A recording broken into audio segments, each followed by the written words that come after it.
সংগ্রামী সহযোগিতা বন্ধুগণ, ইসলামী যুব আন্দোলন বাংলাদেশ ভোলা জেলা উত্তর কর্তৃক ১ নং রাজাপুর ইউনিয়ন উদ্যোগে আয়োজিত শায়েখ ফজলুল করিম রহমতুল্লাহ আলাইহির রাজনৈতিক দর্শন শীর্ষক আলোচনা সভায় উপস্থিত আছেন ইসলামী আন্দোলন বাংলাদেশ ভোলা জেলা উত্তরের সংগ্রামী সেক্রেটারি, এক সময়ের রাজপথ কাঁপানো লড়াক সৈনিক, যুবনেতা মাওলানা করিমুল ইসলাম তায়েব। উপস্থিত আছেন ১ নং রাজাপুর ইউনিয়নের সংগ্রামী সভাপতি মাওলানা মোহাম্মদ আব্দুল মান্নান সাহেব। উপস্থিত আছেন মাওলানা মোহাম্মদ আবুল হাসান সাহেব সহ আমার সামনে উপবিষ্ট সংগ্রামী সহযোগিতা বন্ধুরা। ইসলামী যুব আন্দোলন বাংলাদেশ ভোলা জেলা উত্তর কমিটির পক্ষ থেকে আপনাদেরকে জানাচ্ছি আন্তরিক শুভেচ্ছা ও অভিনন্দন। প্রিয় উপস্থিতি, আজকে আমরা যারা আলোচনা করব, তিনি জন্মগ্রহণ করেন 1935 সালে, মৃত্যুবরণ করেন 2006 সালে। তার জীবন ব্যক্তিকাল ছিল 71 বছর। 71 বছর বয়সে এই জিন্দেগিকে একটি সোনালী জিন্দেগি বলা হয়। শায়েখ ফজলুল করিম রহমতুল্লাহ আলাইহির এই জিন্দেগি ছিল আধ্যাত্মিক এবং রাজনৈতিক দর্শনে পরিপূর্ণ। যিনি পীর সাহেব চরমনাই নামে খ্যাত, সর্বজনে পরিচিত, সর্বমহলে যাকে পীর সাহেব চরমনাই নামে চিনতেন, তার এবং বর্তমানে প্রচলিত রাজনীতির কিছু মত পার্থক্য নিয়ে আলোচনা করব। আলোচনা সংক্ষিপ্ত হবে, কিন্তু আলোচনা গুরুত্বপূর্ণ। তাই সকলের কাছে অনুরোধ করছি, আমরা এদিক সেদিক না তাকিয়ে সরাসরি সামনের দিকে তাকিয়ে থাকি। প্রিয় উপস্থিতি, বর্তমানে যে প্রচলিত রাজনীতি, এই রাজনীতির একটা মাধ্যম যদি আমরা আপনাদেরকে বলি প্রথমেই, তাহলে আসে জাতীয়তাবাদ, ধর্মনিরপেক্ষতাবাদ, অথবা জাতীয়তাবাদের প্রবক্তা লেনিন, কার্ল মার্কস, মাও সেতুং সহ ধর্মনিরপেক্ষতাবাদ সহকারে যে সমস্ত মতবাদগুলো আছে, এই মতবাদের বিপরীতে শায়েখ রহমতুল্লাহ আলাইহির রাজনৈতিক দর্শন সম্পর্কে আলোচনা। বর্তমানে প্রচলিত রাজনীতির মূল লক্ষ্য ছিল একটি জাতীয়তাবাদ প্রতিষ্ঠা করা এবং সমাজে সাংবিধানিক সংবিধান পরিচালনা করা। শায়েখ রহমতুল্লাহ আলাইহির জীবনের ভিতরে রাজনৈতিক দর্শনে পাই, ইসলাম একটি ধর্মের নাম নয়, বরং ইসলাম হলো একটি পূর্ণাঙ্গ জীবন ব্যবস্থা। যদি আমাকে রাজনীতি করতে হয়, তাহলে আমাদের সর্বপ্রথম ইসলামী রাজনীতি বেছে নিতে হবে। আর ইসলামী রাজনীতি বেছে নিলেই একমাত্র সংবিধান হবে পবিত্র আল কোরআন, এবং এই দেশ রাষ্ট্র কাঠামো চলবে ইসলামী হুকুমতের মাধ্যমে, শরিয়ার মাধ্যমে। দ্বিতীয় নাম্বার হচ্ছে নেতৃত্ব। বর্তমানে প্রচলিত নেতৃত্ব হল যোগ্যতা ভিত্তিক নয়, ব্যক্তি পূজার মাধ্যমে সংগঠনে দলীয় সিদ্ধান্তকে মাথায় উঁচু করে মেনে নেওয়াকে তারা প্রধান লক্ষ্য হিসেবে ধরে থাকে। শায়েখ ফজলুল করিম রহমতুল্লাহ আলাইহির রাজনৈতিক দর্শনের ভিতরে নেতৃত্ব ছিল এমন এক জিনিস, যেখানে নেতৃত্ব একটা আমানত। নেতৃত্ব একটা কি ভাই? যে নেতৃত্ব গ্রহণ করবে তাকে আল্লাহর দরবারে নেতৃত্ব গ্রহণের পর থেকে শুরু করে নেতৃত্ব থাকা অবস্থায় যতদিন সময় অতিবাহিত হবে, ততদিনের কর্মকাণ্ডের হিসাব মহান আল্লাহ পাকের দরবারে তাকে দিতে হবে। ঠিক কিনা ভাই? তারপরে রাষ্ট্রচিন্তার ভিতরে আসে অর্থনীতি। প্রচলিত যে রাজনীতি আছে, প্রচলিত রাজনীতির অর্থনৈতিক ব্যবস্থা হলো সুদ ভিত্তিক, ব্যাংকিং ব্যবস্থা বিমা কেন্দ্রিক, এনজিও ভিত্তিক। শায়েখ রহমতুল্লাহ আলাইহির রাজনৈতিক দর্শনের ভিতরে আছে সুদ ভিত্তিক ব্যাংকিং ব্যবস্থাকে পিছনে ফেলে একটি ইসলামী শরিয়া মোতাবেক রাষ্ট্র পরিচালনা করা, যেখানে অর্থনীতি হবে ইসলামী অর্থনীতি, যেখানে মানুষ জাকাতের মাধ্যমে, সরকার মাধ্যমে, ওয়াকফের মাধ্যমে দারিদ্রতা দূর করতে পারবে। সংগ্রামী সহযোগিতা বন্ধুগণ, বর্তমানে প্রচলিত রাজনীতির ভিতরে আরেকটা বিষয় হচ্ছে শিক্ষা।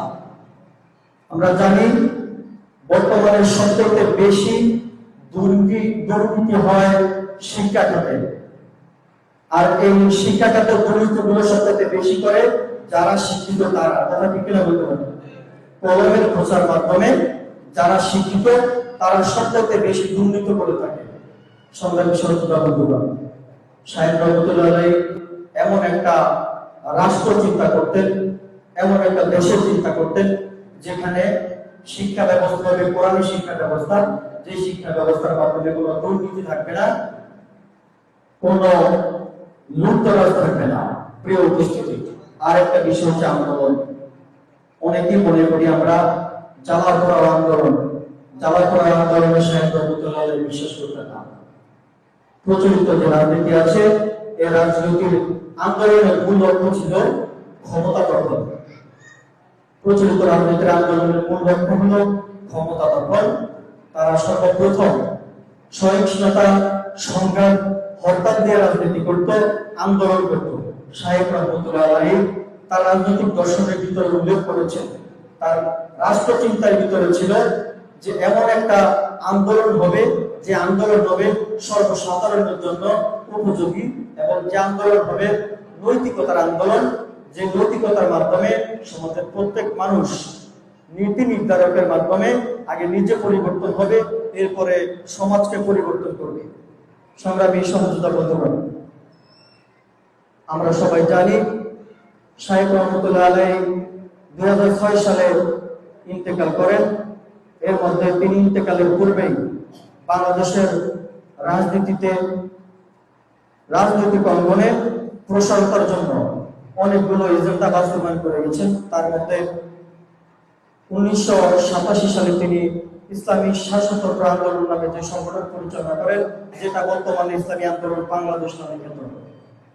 1991 সালের 23 আগস্ট ইসলামী শাসনতন্ত্র ছাত্র আন্দোলন নামে একটি ছাত্র সংগঠন প্রতিষ্ঠা করেন, যেখানে ছাত্ররা তাদের অধিকার আদায়ের জন্য মাঠে ময়দানে কাজ করে যাবে, একজন আদর্শ ছাত্র হিসেবে গড়ে তোলা হবে। তিনি তৈরি করে গেছেন বাংলাদেশ কোরআন শিক্ষা বোর্ড, তিনি তৈরি করে গেছেন বাংলাদেশ মুজাহিদ কমিটি। তার চিন্তা চেতনার ভিতরে ছিল এ দেশের সর্বস্তরের জনগণকে একত্রে নিয়ে আসা। সংগ্রামী সহযোগিতা বন্ধুগণ, বর্তমানে যে রাজনীতি চলে, পুঁজিবাদী সংগঠন, পুঁজিবাদী রাজনীতি, এই রাজনীতি আর সাহেব রহমতুল্লাহ রাজনীতির ভিতরে এটাই পার্থক্য। প্রিয় উপস্থিতি, বর্তমানে এক স্বৈরাচার বিদায় না হতেই নব্য স্বৈরাচারের আবির্ভাব হয়েছে, কথা ঠিক কিনা বন্ধুগণ? আমরা আগে দেখতাম যেরকম দুর্নীতি হতো, দর্শন হতো, খুন হতো, গুম হতো, রাহাজানি হতো, লুটতরাজ হতো, টেন্ডারবাজি হতো, ঠিক ওগুলোই চলতেছে। আগে আওয়ামী লীগ করতো, এখন বিএনপি করে, কথা ঠিক কিনা? শুধু নাম পরিবর্তন হয়েছে, ব্যক্তি পরিবর্তন হয় নাই। শায়েখ ফয়জুল করিম, যাকে শায়েখের চরমনা হিসেবে আখ্যায়িত দেওয়া হয়, তিনি আমাদের সরকারি স্কুলের মাঠে একটা প্রোগ্রামে বক্তব্য দিয়েছিলেন। আগে চাঁদা নিত FM2, এখন চাঁদা নেয় FM2। ঘুষ পরিবর্তন হয় নাই। আগে ডিসি সাহেব একজন ছিল, সেই ডিসি সাহেবের পরিবর্তে নতুন ডিসি সাহেব এখানে নিয়োগ হয়েছে, কিন্তু ঘুষ সাহেবের কখনো পরিবর্তন হয় না। প্রিয় উপস্থিতি, বর্তমানে রাজনীতি চলে আদর্শ রাজনীতি। কে কার আদর্শ বাস্তবায়ন করতে চায়? আগে আওয়ামী লীগ ছিল, আওয়ামী লীগ শেখ মুজিবুরের আদর্শ বাস্তবায়ন করতে চাইতো। বর্তমানে বিএনপি আছে, কেউ কেউ তো মনে করে বিএনপির জিয়াউর রহমানকে যে আওয়ামী লীগের মতো, আওয়ামী লীগের শেখ মুজিবুর রহমানকে অনেকে জাতির পিতা মনে করতো, বিএনপির অনেকেই জিয়াউর রহমানকে জাতির পিতা বলে আখ্যায়িত করে। এখনকার আদর্শ রাজনীতি চলে। আমরা ইসলামী আদর্শ রাজনীতি করি, রাজনীতিকে আমরা ইবাদত মনে করে রাজনীতি করি।